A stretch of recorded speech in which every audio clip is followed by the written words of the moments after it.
Well, thank you. Thank you very much for being here. I'm delighted to welcome you, Eleanor. Thank you for being here. We know how much it takes. You know, you just cherish every single person who made the way to come here. We are incredibly grateful. So for those of you who don't know me, I'm Sophie Lambin. I'm the CEO of Kite Insight and of the Kite Climate School. And I'm the curator of this much anticipated debate in partnership with LinkedIn and with the New York Times as a media partner.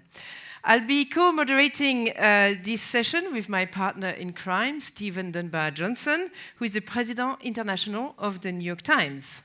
Good afternoon, everybody. I second Sophie's welcome, and again, we're very grateful for you getting through the heat to come here. And I'm particularly pleased to be here to continue what has now become somewhat of a tradition, because Sophie and I have hosted debates for the New York Times over, I think, the last 5 years, all over the world. We were at COP26 in Glasgow. We were in Sharm last year, where we hosted a debate. We've also hosted debates in Davos and other places around the world. And this urgent debate is going to be about whether we can indeed upskill our way out of the climate crisis. This debate is not, in fact, about whether upskilling is inherently good or bad. Rather, it raises a question or questions about the importance and limitations of upskilling in addressing climate change. And Stephen, if I could add, this debate places a particular emphasis on the how. How can upskilling get us out of the climate action rut and not just leave climate action to the educated few? It's also worth considering, I suppose, that our human obsession with skill building, our industrial impulse, is what blinded us to the realities of the climate crisis to begin with. Our prioritization of the manufacturing of things has left little room for the mindset of sustainable development and the global collaboration of our planet, on our planet, which it desperately needs. So that's just a thought. That's a good thought. Thank you. You're welcome. But one final thing.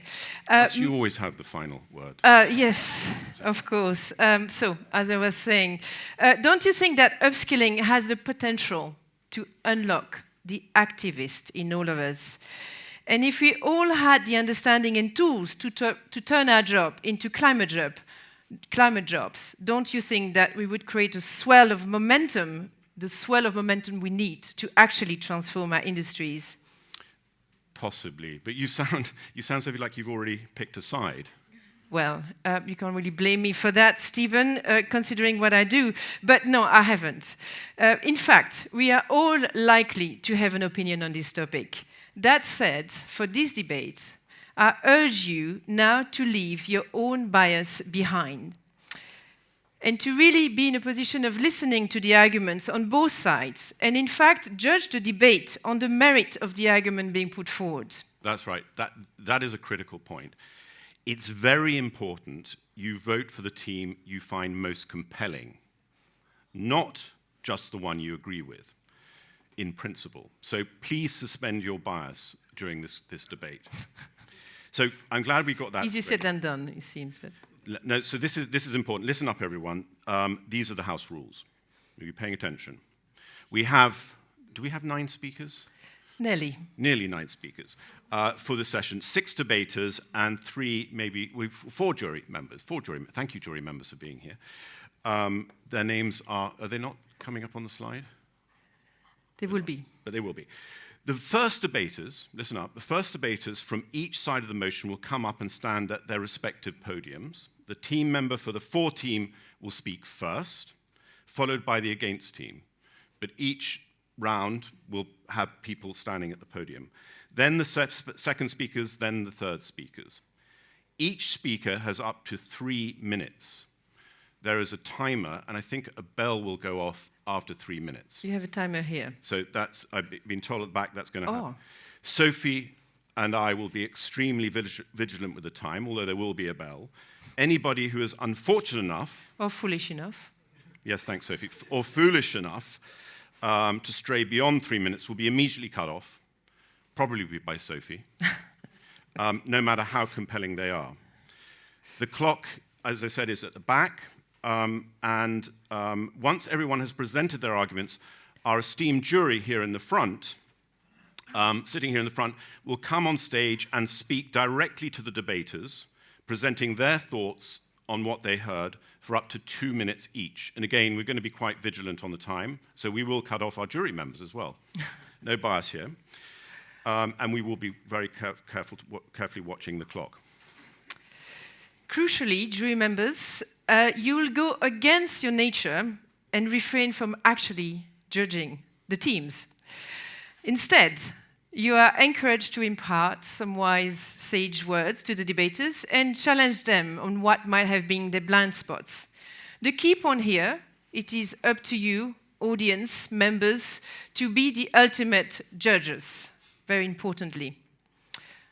But before then, we'll have a very short break. So once you've all summed up and helped the debaters with your very shrewd critique and advice, they will have a few minutes to prepare for their final retorts. Each team will then designate one team member to return to the podium to present the final argument for no more than 1.5 minutes. And again, that will be on the clock. Then, you guys, our audience, again, thank you for being here, will vote. And the voting is going to be by the technical New York Times thing of clapping. So we want to hear your clapping. I think somewhere we have a decibel meter. That's what I was. We have a decibel meter. So we actually are going a slightly. We've upgraded ourselves. We've upgraded, which is. I'm not sure it's good. We'll see whether the technology is a force for good.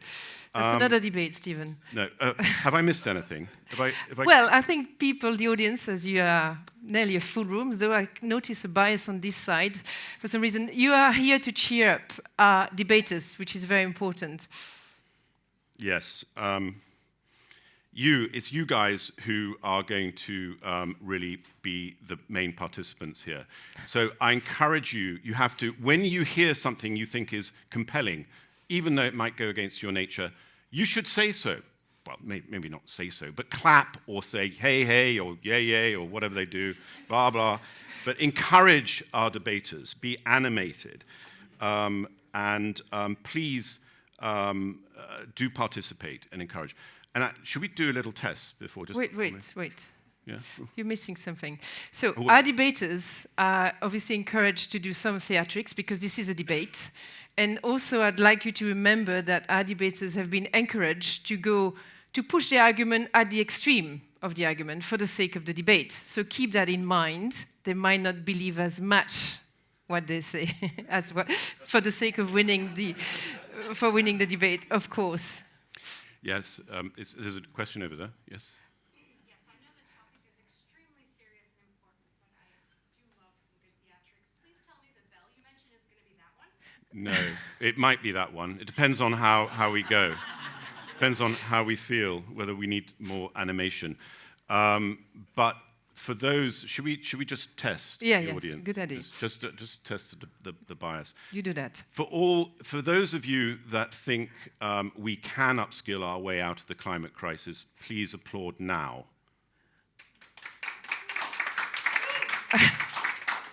He's got the spirit. So those of you that think we cannot upskill our way out of the climate crisis, please applaud now.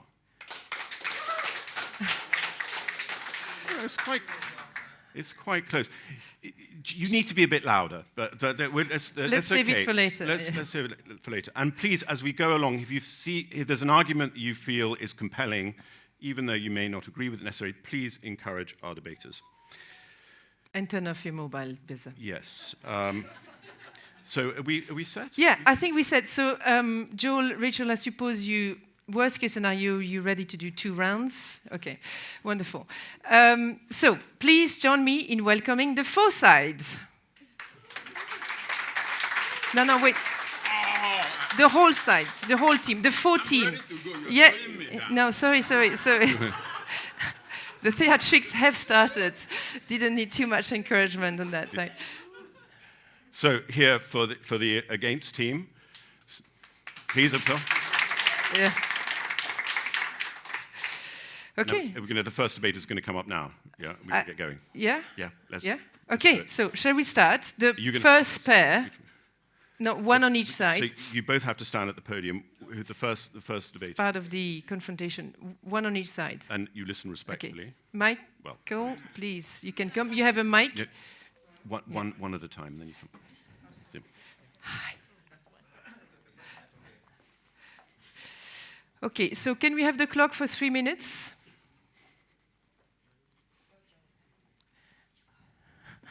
Wait. All right. You go. Thank you. Hold on. Thanks to all of you.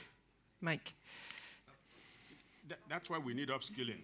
I need help here. Hello. All right. Back to my time. Thanks to all of you for coming, and thanks to New York Times and Kite Insight for organizing this. First of all, I'm going to speak from the heart. Why do we need upskilling if we're going to have a stable planet? It's a simple thing about lives and livelihoods.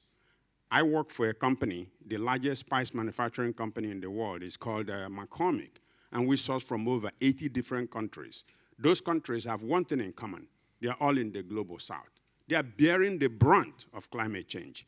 And there is absolutely no way we can overcome the climate crisis that we're in without having those people upskilled to really drive agriculture, which is our main source of business, agriculture in a very sustainable and regenerative way. Let me give you one simple example. Thank you very much. Let me give you one simple example. If you look at those people, there are things that are common in the farming communities. They don't have a lot of money. They don't have a lot of training, and women are excluded. How do you get to a sustainable world, a just world, with eliminating over 50% of the population called women? They don't own the farm, but they work on the farms. So what are we doing? It is important to upskill these women. So I'm not talking about an expert. I'm talking about somebody who's leveraging my way into prosperity. We partnered with CARE and with IFC to make sure that these women have not just skills, but that they have money to start. Let me tell you why we do that.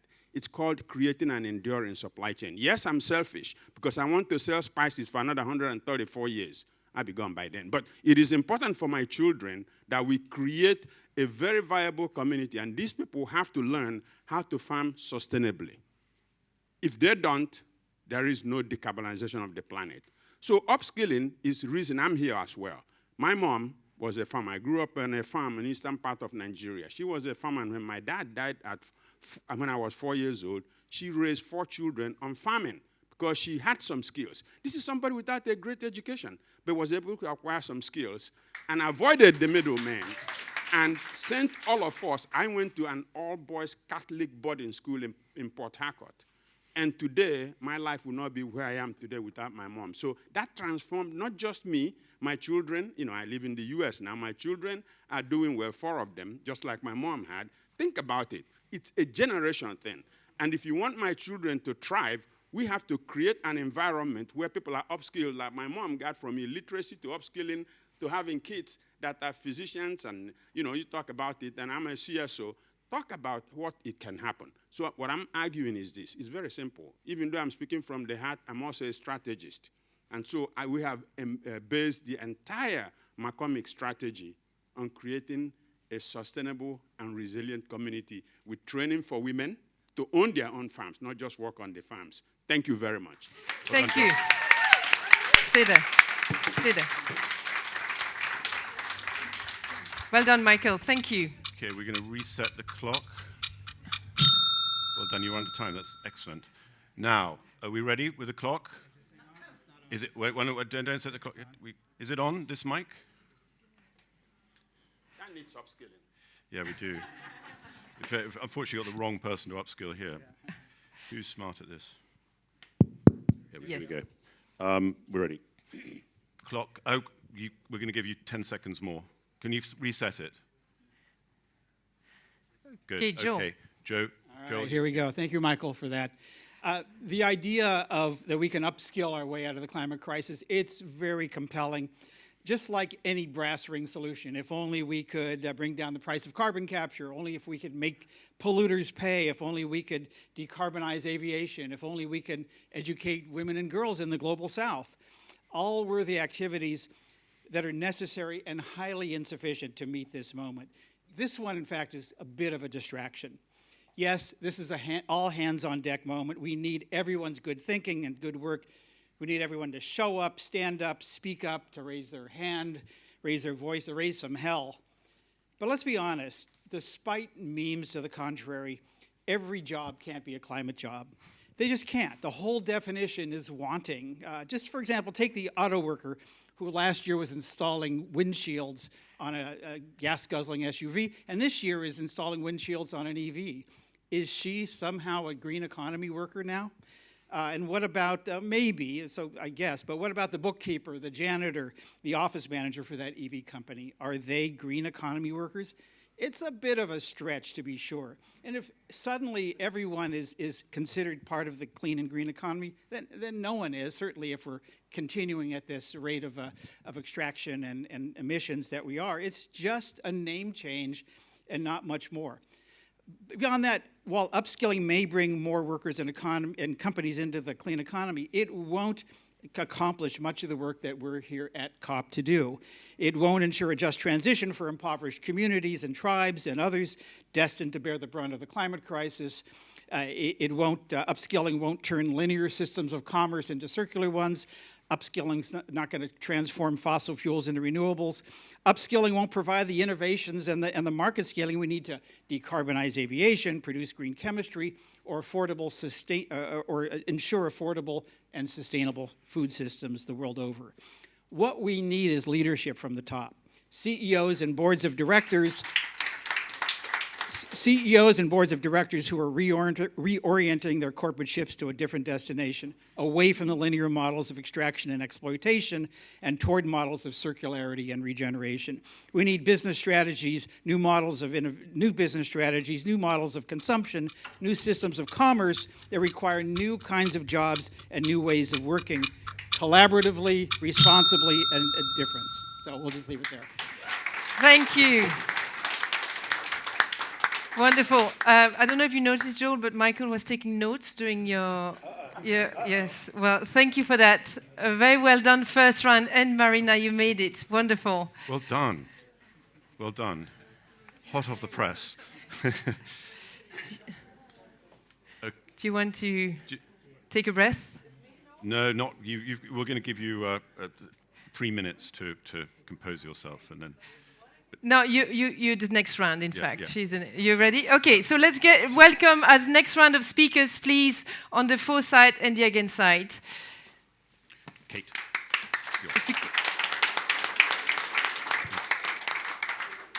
Is it Kate or? Yes, I think was it Rich? You third, huh? Okay. Oh. I love it. Love the spirit. So, Jaha and Marina, we're going to ask, as you missed the introduction, Jaha will go first for 3 minutes. You have a clock in front of you.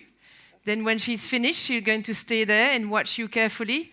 Then you'll go for 3 minutes, and then you go back to sit. All right? Enjoy. Jaha, the floor is yours. 3 minutes now. So I want to start by saying thank you. But Joel, I totally disagree with everything that you said. As someone that is from the continent of Africa, for us, upskilling is a matter of eradicating poverty. It's a matter of food security for us people. But upskilling has been a key way of improving the position of women in society in West Africa, and is key to empowering women, enabling them to fight against damaging practices such as female genital mutilation and child marriage. Globally, there are 200 million women and girls who are living with the practice of female genital mutilation, and more than 650 million girls that are alive today have been subjected to child marriage, including myself. In West Africa, our community gardening initiative and our alternative livelihood program has helped thousands of women to not only stop the practice of FGM, but women who used to be practitioners have been provided with alternative livelihood through agriculture and regenerative agriculture. And they've been able to feed their families, send their daughters to school, delay marriage while helping restore soil health, in which women are empowered through training. We do these programs through training. Having seen this upskilling works so well to enable women to fight back against abuse has enabled me to think about what really can empower women across the region and the world. Upskilling can be used to not only stop abuse, but to also help women develop their own rural economies and protect the environment that their children grow up in. I realize the power of what we all have under the feet is key to solving the climate crisis, which is the soil. With this in mind is why I set up the Center for Agriculture and Climate in Liberia. Women represent more than 70% of the agricultural workforce in many parts of Central and West Africa. And despite persistent problems compared to men in participating as equal economic agents in the agribusiness value chain, and this is according to UN Women, the Center of Agriculture is focused on upskilling women farmers by bringing in the global experts to teach them specific skills that enable them to lead a circular economy that focuses on climate-friendly, regenerative agriculture, which both benefits these women economically, but also supports the wider society and Mother Earth.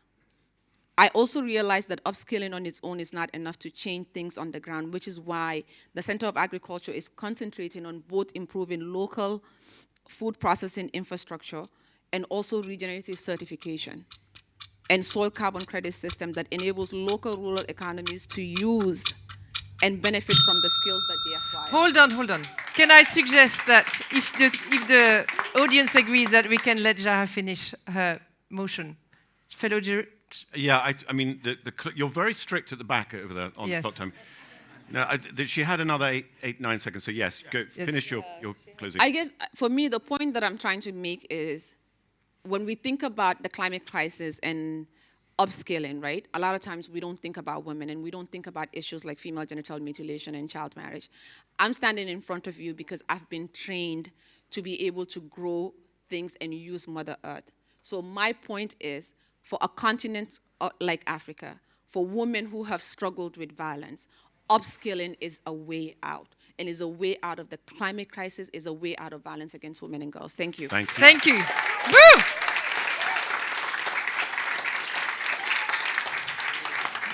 Stay there, the phone. Yeah.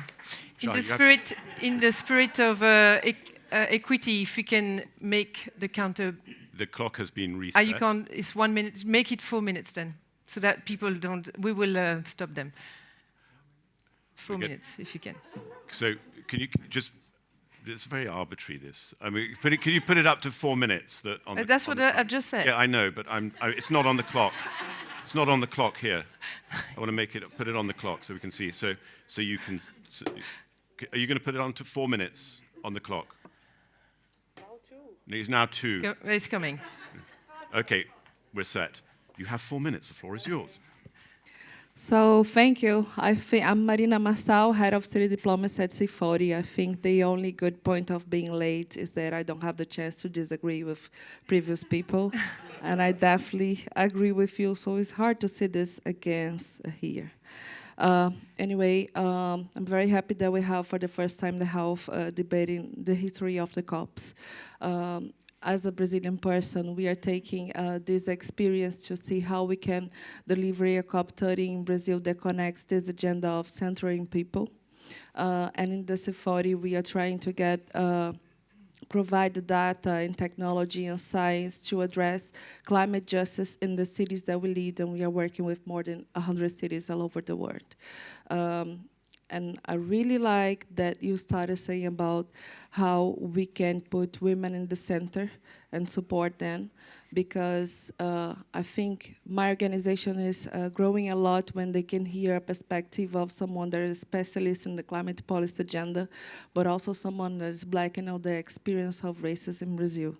So, for example, when I used to work for Rio in the City Hall, we had a chance to create a project of prepare people to be driving the electric buses. And I said we should look for the race and gender profile of the population in this area and guarantee there will be these people addressed for the green jobs. And now we created work with Bogotá that is called La Rolita. So it will be Black women from Bogotá driving these electric buses. And in Rio de Janeiro, the same in a poor area of the suburbs. So Marina. if I may interrupt you, if you had to debate that we cannot upskill our way out of the crisis, for the sake of the exercise, what would you say? For the exercise? For the debate? Yes. Stephen? What are the reasons for arguing against upskilling? Could you... For the upscaling, you mean about climate and people? Yes, you are arguing. We want to hear from you about why you think it's not a way of getting out of the climate crisis by upskilling. Is upskilling enough, or what does it take for upskilling to really take us out of the climate crisis? I'm very sad that we're starting this debate in the COP28. I think we should start this debate a long time ago. That's for sure. But I'm happy that we started this debate. I'm always optimistic with this COP's agenda.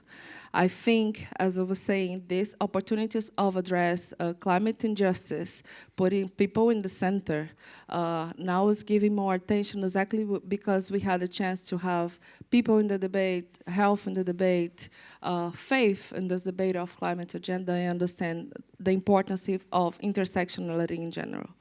I think, as someone that works with the mayors, that definitely we need to bring this agenda for them so they can recognize they need to go for the local climate action, but also considering that they are not working for the preserve the planet, but preserve the health of the people that live in the planet. And that's why I'm saying that we need to consider the gender and the race profile of the population that we are leading when we are talking about climate and people, and when we are addressing public policy and private policies for these people in the territories.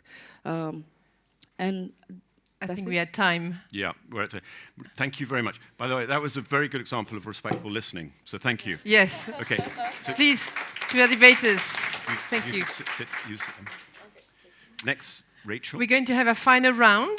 We reverted, we're staying on 4 minutes. No, I mean, it was more that if we decide to extend, they don't get cut off. Yes. But I think we should still aim for 3 minutes. 3 minutes. Okay. Okay, so All we're all right. 3 minutes. Are you ready?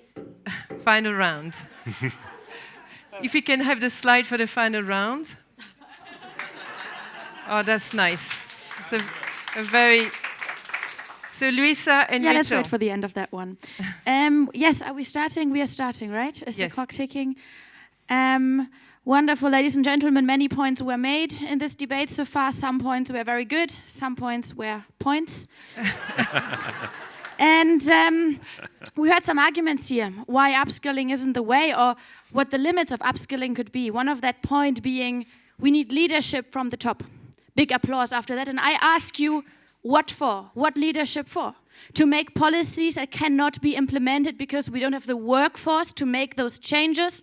Nice try. I don't think that's worked out. We had talks about greenwashing, jobs being labeled as green while actually just being jobs at the backside. I ask you, what kind of greenwashing are we even talking about when we speak of jobs that are sustaining our lives? Those jobs who should be considered green are those jobs in health and education and culture and sports. These are not yet considered to be on the climate agenda at all, which again is just another failure of the debates that we heard mentioning earlier.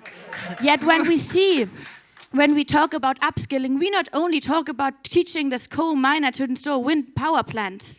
We are teaching people to understand their own work in education, sports, agriculture, farming, women's rights as part of that green revolution that we're fighting towards. That is sector-wide. That is not just for one single job or one single company.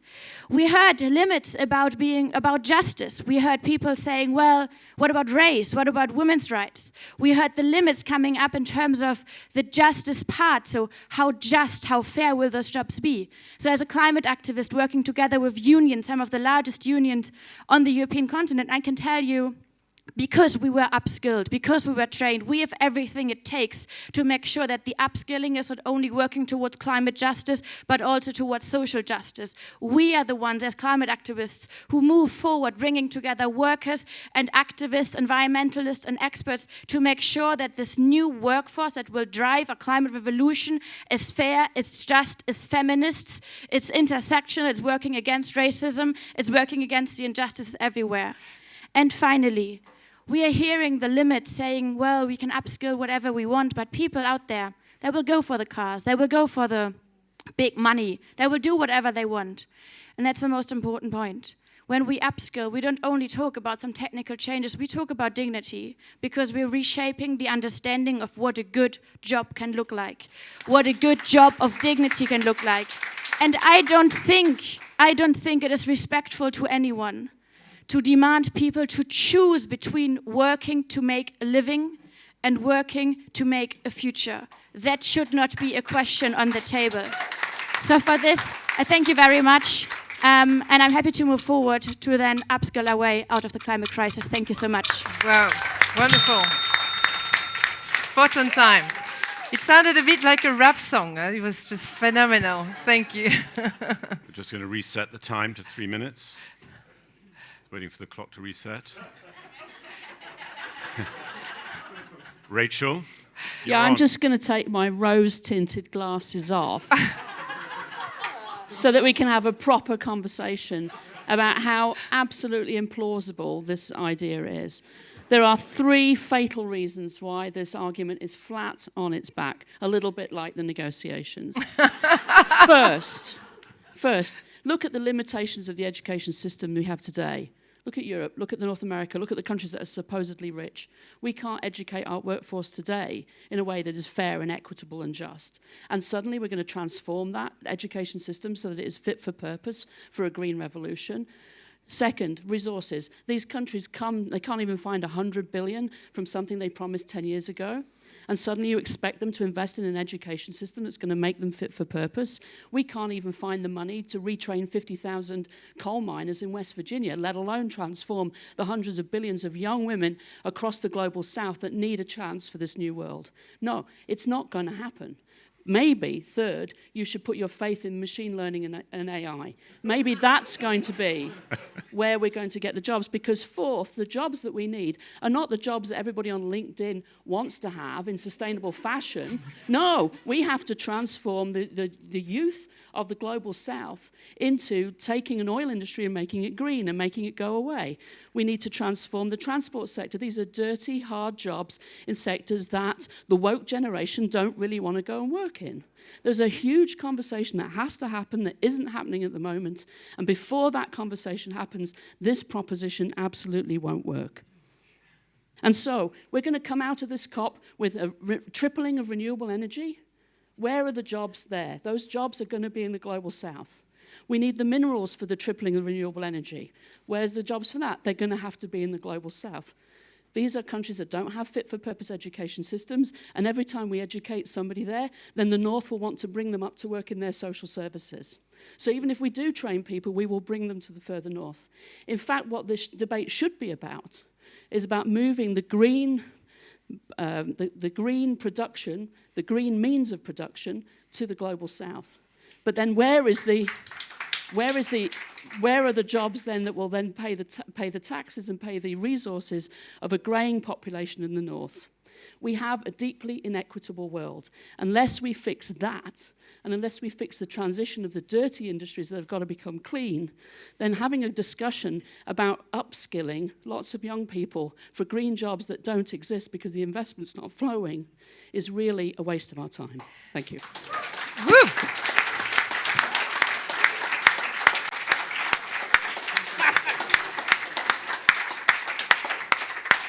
That was fantastic. That was terrific. That was Thank a you both. good and fair debate. Thank you, debaters, jury members. Have you been listening, jury members? You have attentively leaning into this. They each have 2 minutes, is that correct? That's right. So you're coming on stage. For those of you who've just arrived, welcome. Our jury members are going to provide some sage words and some challenge and some explanation of what they thought was valuable and less valuable in blind spots from our debaters. Our debaters are going to listen very carefully. They'll confer for the final retort. So it's an oxymoron, or they're not actually here to judge. You're here to advise, to counsel. So all right. Who's going to be the first jury? You should all come to stage. Come to the stage. Please join me in welcoming our juries. Mics are there, and you choose whoever wants to go first. I'm going to, if you keep doing that, Should I cover each person or whoever I want to pick up? A couple of them. Or? Both teams, and then you decide how you do it. Okay, I can pick up a few people. Like If you absolutely go with the sequence. But so, Michael, thank you very much for your story, and which is very experiential, and one could see the passion. But what probably you did not take into account is the scale of disaster. You lived in a very different world. It's a very different world we are living in. So we have to also talk about whether those ideas and those practices are going to work in this world, which is almost crumbling and collapsing. Joel, you did talk about some of the big issues. Absolutely, makes sense. But at the same time, we have to also talk about the effective use of resources. And this is a big challenge that we are facing, and I come from Global South. There's always a conversation. Yes, we need to fix the system, all big changes, policy, and the enabling environment, but at the same time, ideas like upskilling are important because we need to make sure that those resources are going to people who really need it. And we do need those new models. Zaha talked about the focus on women, absolutely, and that's something which we need to be doing across all our policies. But at the same time, we won't be able to operate at scale. I mean, you are an amazing example. That's so inspiring. But at the same time, we need to fix the system itself, and that's where I agree with the debate. You know, we have to talk about the social justice aspects and enabling environment policies, and particularly the mindset shift. I come from a country where I've seen great policies, wonderful constitution, but implementation is so weak at the same time. So we need that combination of making sure those structural changes are made, while we talk about some of these ideas. And you have 1 minute left. Okay, then I'm doing well. Yeah, you're doing well. So, Lusa, you did it. You played a very smart game. You basically went to the other side because you actually redefined the upskilling to take some of the ideas that were coming from that side. That's smart. But the good thing is you did talk about some of the structural things that need to be changed, because it can't be just a techno-managerial approach to how this world needs to be changed, unless you start talking about systems and hitting them, which is exactly what this group was talking about. I think it's all about a combination of things that we need to bring in, and I totally agreed with Rachel. The education system and the way we have created this world, it's not sustainable. It is serving for that 1%, and that's exactly the reason we are in that fight for 1% versus 99%. How do we create this society which is far more decentralized, which is where communities have much better access to control and access and control over resources, and that's what we want. And some of the ideas, Rachel, at the same time, do involve people. And when we talk about reskilling, when we talk about bottom-up, some of these ideas can be scaled out. So I won't discard the idea, but I also agree it's about system that needs to be changed. Thank you. Wonderful. Sharon? We're going to put it at timer 1 second. Okay, you go. I think confusion reigned. I haven't. Ah. I think confusion reigned. I'm not sure at times whether the team knew they were on this side or that side. And I suspect that's about the debate itself. So maybe you have to say to the debate determinants, you have to think more clearly next time about the topic. But can I say, Joel, I love the fact that you want regenerative agriculture. But did you actually think about the fact that, the planet is such that you might not be able to grow spice? There may not be the arable lands to do so. So I have to say big discount for not thinking beyond the self-interest. Oops. When you actually get to Michael, yes, my computer keeps wanting to go somewhere else. You can put it here if you want. Oh, good idea. Yeah. So, Joel, when you get to Joel, then I must say Joel really had... Joel, I really liked the raising hell bit. I knew there was something I liked. But what if educating young people changed the revolutionary nature? We've done so well. We have an economy that's stuffed up the world. So what if educating young people actually managed to recreate an economy of the future? I think a little unconvincing. But then I got to Gemma. I have to say, Gemma, I can't walk away. Gemma? Jaha. Oh, my apologies. I can't walk away from your arguments because I've spent a life trying to create the revolution. And if you think women can create the revolution from a skills base, I'm in. I'll sign up. And then, of course, Marina. Marina, I love your work, but I think you're the secret agent for this team. So I think points go to the no case just for that. But you sounded good, you look good. I absolutely know that your work is good. And then Louisa and Rachel. You know, you got to love them both. I do. This was the intergenerational battle of the titans. Come on. You could put it on television, really. And indeed, Lisa, upskilling can be based on an inclusive new foundation. Justice is what she argued. But Rachel then said, yeah, with what and for what and how. So I actually think, on balance, you need to go back to the drawing board. I used to teach debaters in a long ago life as a school teacher, and frankly, I'd have you all out in the debrief room saying, you can do better.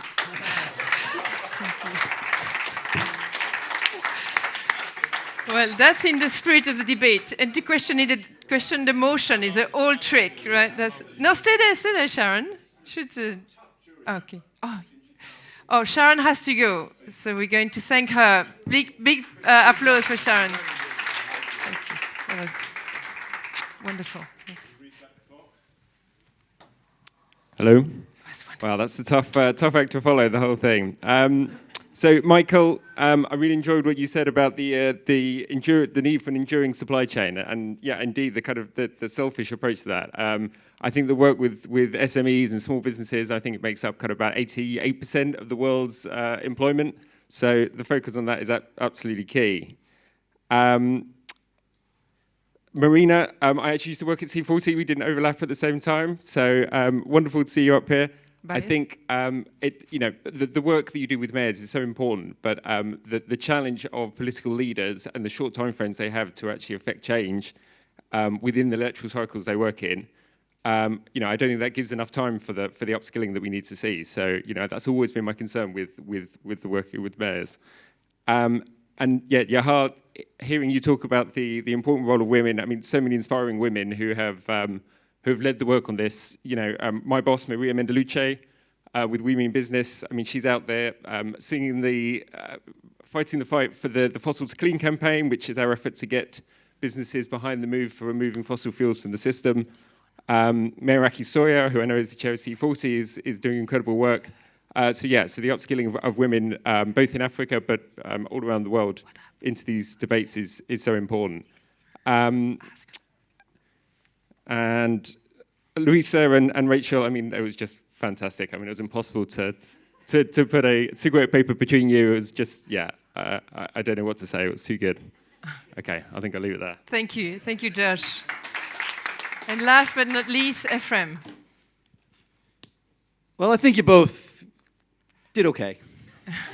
First of all, I guess I love the enthusiasm for young workers, but what about older workers?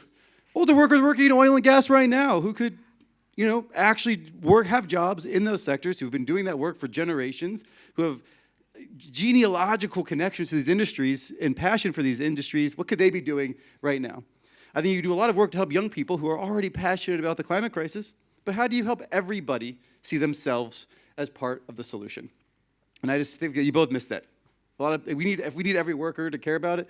I know there's a lot of youth, especially in Africa, a lot of youth. But what about all the older workers who could be part of that conversation too? I think identity is one of the major challenges when we're trying to figure out how Rachel, you talk about West Virginia, identity and having people feel like they are part of it is really important. I think you guys didn't talk much about policy very much. And one of the things, certainly, we need Joel, I think, was pushing for policy, and I think you're right. We need skills to implement policy. But if we require companies, if you want to think about what's the impact of requiring companies to achieve certain targets, who cares? They'll have to figure out the skilling part. And that's on the companies to figure out. Which brings me to another point. There's a lot of conversation around the education system, a lot of conversation around kind of government and UN agencies. But what about employers' roles? Should employers be mandated? Maybe that's part of the conversation. Is that going to be incentivized? How do you actually get that done?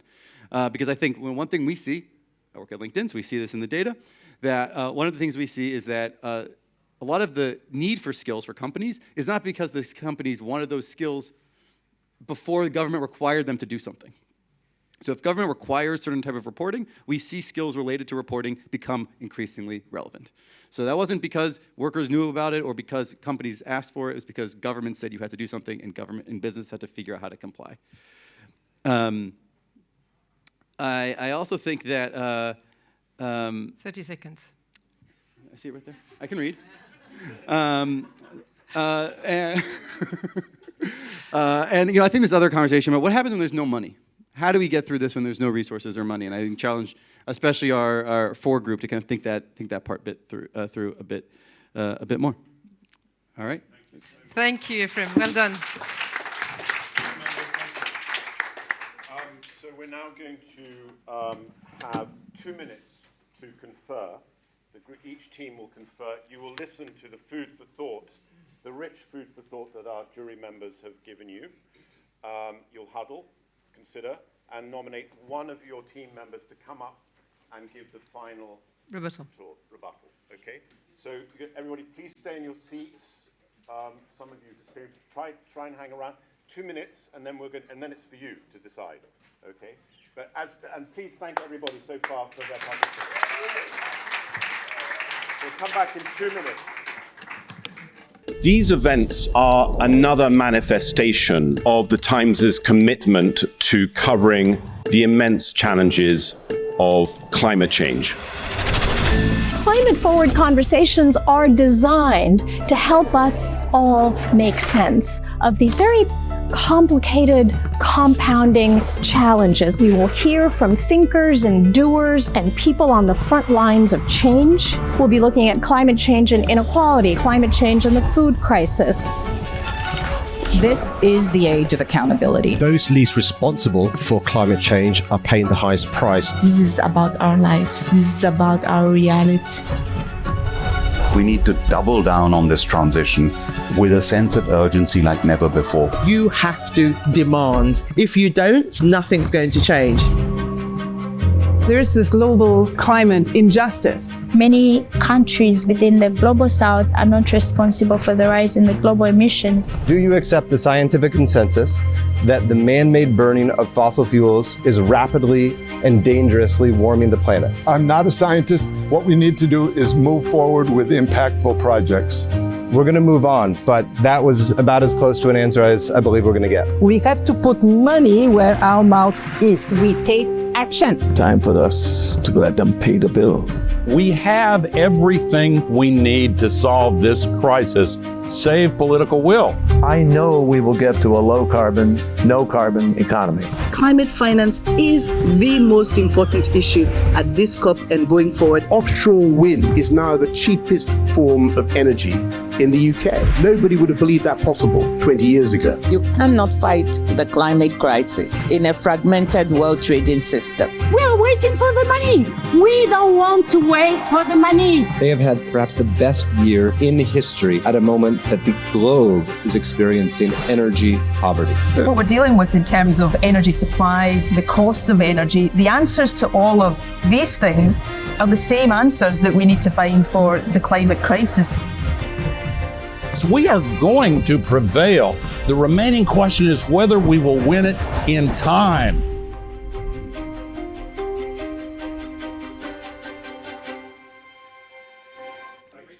One and a half minutes. Go on, teams. Both of you. You said you could? Yeah. Perfect. I love it. Do you want all teams standing up? It's up to them if they want to influence the audience. So you have 1.5 minutes each. The 4 team is going to go first. And go. The floor is yours now. So our competitors talked about inequity. The world is not just. And when we talk about upskilling, we're not talking about just young people. A lot of the former practitioners of female genital mutilation that are currently going through training are not young women. A lot of them are middle-aged and they're older women. And then when we also talk about, God, what was I going to, And the second point we're going to make is you made a lot of different constraints about what cannot work out, what are the limits. And we're saying, yes, these are there, but what is our chance to overcome those limits? People being educated and skilled enough to overcome those limits, no matter where they are. And this doesn't start with that young person, even though we all need them. Let's start with that one person in a position of power that has the knowledge and information and skills to challenge the way they do their daily job. And after all, what is so very certain is what got us into this crisis today will not get us out of this crisis. So when we speak about upskilling people from the youngest ages towards the people in all generations, on all continents, we are talking about a systemic approach, about challenging a system where people know to fight their way out of this crisis because they have the ability, the skills, no matter where they live, no matter where they are in their life's journey. Thank you so much. Woo!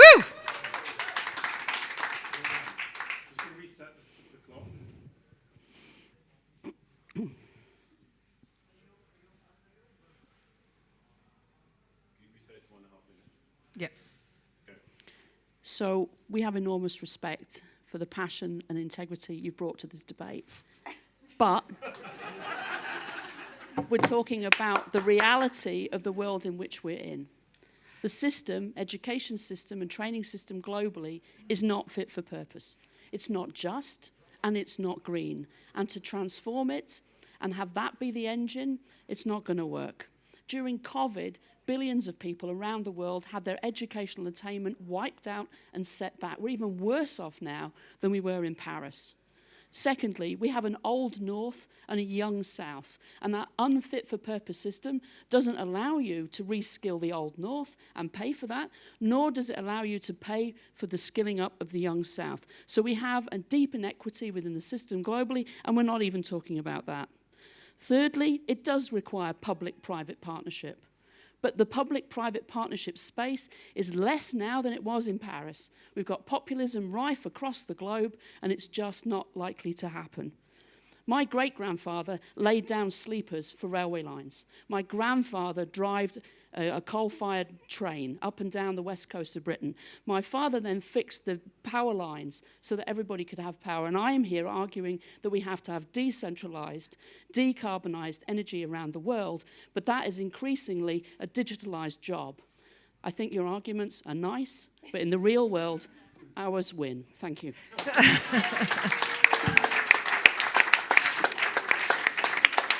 You can go and sit. You can go and sit. You can go and sit.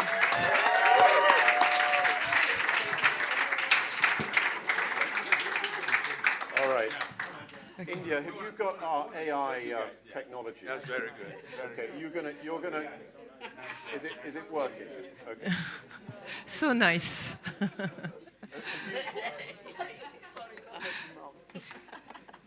Have you finished with your hugging? Is every panel? All right. All right. Have you had many panels at COP finishing in so many hugs? So now we come to the moment of truth. You ready? Those of you who think we can upskill our way out of the climate crisis. Hold on. I'm sorry. Remember, you're judging on the merit of the debaters, not bringing your own bias. You made that point very clear at the beginning. Those of you who think we're going to start again. Now, with that very important note, those of you who think we can upskill our way out of the climate crisis, please clap now.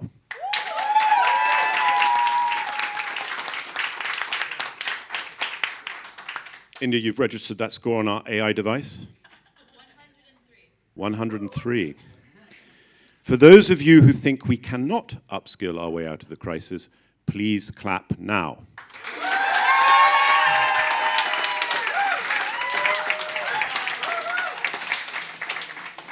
Well, that's good, because that means there's much more work to do.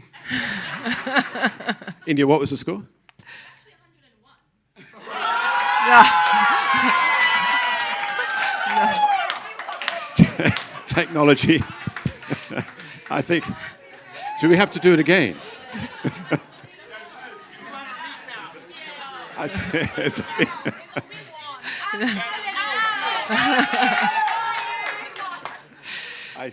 I think I'm going to go with the old technology and award this team the mission. Well, we call it even. Highlights the limitations of AI. Yes, exactly. As that said, that's another debate. Well, on a more sobering note, I hope that this exercise, which I really thank our debaters to have played along with us, is really a reminder of the importance of constructive disagreement in a world that is so polarized and with obviously in a time of great international conflict and crisis. The case for healthy, empathetic debate has never been more urgent. And therefore, I really thank you again for being part of it as debaters, as jury member, and as participant. Yeah, thank you so much for coming. I know it's an effort to get around the zone, so really appreciate your presence here and for taking part with such enthusiasm with our debate.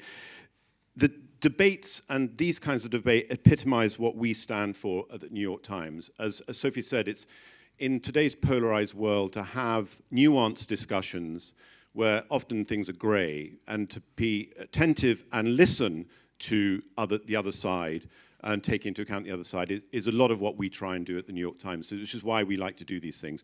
So we're all very grateful for your presence here, and once again for our debaters. It's not easy to come here, especially to just come in and arrive like that. I really appreciate your courage and your contribution.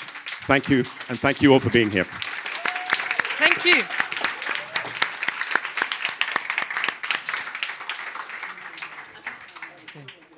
Well done. That was phenomenal. Thank you.